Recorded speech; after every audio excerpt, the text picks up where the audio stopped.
Hi, this is Rob Abbott, Chief Executive Officer and Executive Director of ISPOR, the Professional Society for Health Economics and Outcomes Research. I'm talking to you from the AMTZ, India, where I've been taking part in the World Health Innovation Forum. This has been an extraordinary event because the AMTZ and the Kalam Institute of Health Technology work in a synergistic relationship to translate policy into very practical entrepreneurial and other opportunities. This has been a showcase for innovative thinking in health technology assessment, health economics and outcomes research, and health change more broadly and more generally.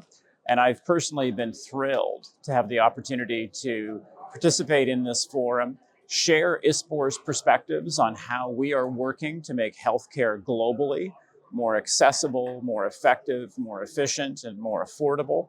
But equally, it's been a rare opportunity for me to grow my own understanding of some of the unique healthcare challenges and opportunities in India and how ISPOR can support finding solutions for some of those challenges and opportunities. Thanks so much.